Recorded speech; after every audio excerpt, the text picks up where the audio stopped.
নমস্কার বন্ধুরা, আমার প্রিয় হিসেলে সবাইকে স্বাগত।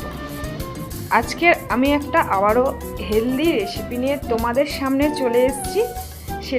সেটা হবে ওটস দিয়ে আর এই সমস্ত কিছু দিয়ে। তাহলে কি কি নিয়েছি ওটস, নিয়েছি কর্নফ্লেক্স, আর নিয়েছি চকোস, দুধ, আমসত্ত্ব, কলা, খেজুর, আপেল আর বাদাম। আর আমসত্ত্বটা সম্পূর্ণ আমি টেস্টের জন্য দিয়েছি, খাওয়াও ভালো। তোমাদের কাছে যদি থাকে দেবে, না থাকলে দেওয়ার কোনো দরকার নেই।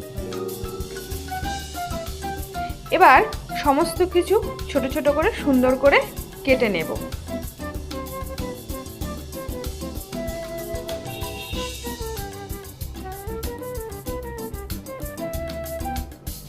ব্যাস, আমার কাটার রেডি।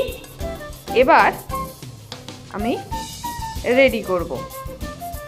ওটসের মধ্যে আমি পরিমাণ মতো দুধ দেব, দিয়ে 5 মিনিট ভিজিয়ে রাখব।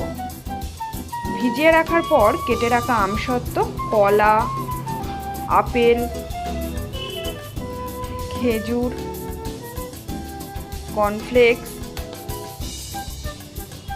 চকোস আর বাদাম দিয়ে ভালো করে মিক্স করে নেব। যেহেতু একের মধ্যে অনেক কিছু পড়ছে, সেহেতু একসাথে অনেক কিছু খাওয়াও হবে আর আমাদের স্বাস্থ্যের জন্য সব কিছু উপকার। খেতেও ভালো লাগে এবং স্বাস্থ্যের জন্য খুবই ভালো।